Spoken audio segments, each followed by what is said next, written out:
আমাদের প্রধান শত্রু কে? আমাদের প্রধান শত্রু হচ্ছে দখলের সরকার।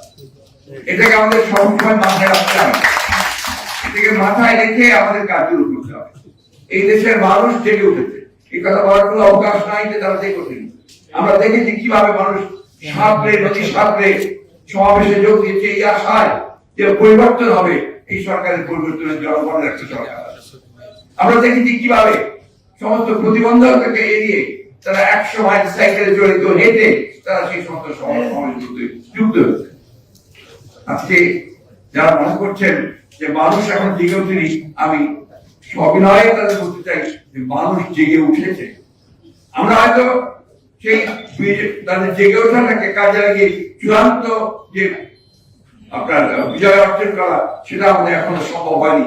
কিন্তু এই ধরনের আন্দোলন যখন হয় সেটা একবারেই যে সব হয়ে যায় এটা মনে করার কোনো কারণ নেই।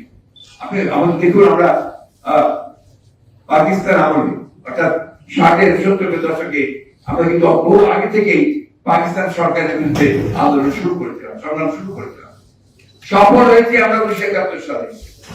1971 সালের চরিত্রটা মনে রাখতে হবে এবং সেই সময় দীর্ঘ আন্দোলন করে 69 আন্দোলন হয়েছে, তার আগে 62 আন্দোলন হয়েছে, এরপরে আমরা সেই 71-70 থেকে 71 অন্যদিকে অর্থনৈতিক ভাবে সমস্ত অর্থনৈতিক যে স্তম্ভগুলো, যে কাঠামোটা সেটাকে বিনষ্ট করেছে।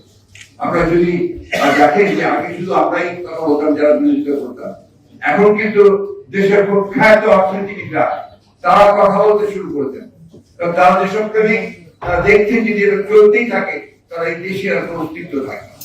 গতকাল দেখেছেন নবাবের যে আপনার আলোচনা হয়েছে, সেখানে দেশের প্রখ্যাত অর্থনীতিবিদরা তারা পরিষ্কার করে বলেছেন যে নীতি নৈতিকতা বিবর্তিত যে অর্থনীতি তারা এগিয়ে নিতে চলছে এটা দেশের ধ্বংস ছাড়া কিছু হয়ে আসে না।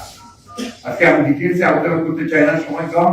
তো এইটুকু বলতে চাই যে একদিকে রাজনৈতিক যে কাঠামো সেটাকে ধ্বংস করেছে, অন্যদিকে অর্থনৈতিক কাঠামোটাকে ধ্বংস করেছে। এখন আমরা যারা এটার বিপক্ষে দাঁড়িয়েছি, বিরোধিতা করছি, আমাদের মূল লক্ষ্যটা কি? যে অস্থির যুবকেরা শোনো, হতাশাই শেষ কথা নয়, যেন প্রতি রজনীর পরে হবে নতুন সূর্যোদয়। মূল কথা, নতুন সূর্যোদয় হবে এবং সেইখানে আমাদেরকে অবশ্যই বুঝতে হবে। আমরা সংগ্রাম করছি, লড়াই করছি, আমাদের ইতিমধ্যে অনেক অর্জন হয়েছে। সবচেয়ে বড় অর্জন হয়েছে আমরা বিভিন্ন রাজনৈতিক দলগুলোকে এটার জন্য একটা চিন্তা আছে, বিভিন্ন ভাবে কেউ বাম চিন্তা, কেউ ডান চিন্তা, অতি বাম চিন্তা, সবগুলোকে মিলিয়ে কিন্তু আমরা একটা আন্দোলনে একমত হয়েছি। সেই আন্দোলন আমরা শুরু করেছিলাম, সেই আন্দোলন আমাদের এখনো চলছে। সেই আন্দোলন নিঃসন্দেহে আরো বেগবান হবে অতি শীঘ্র।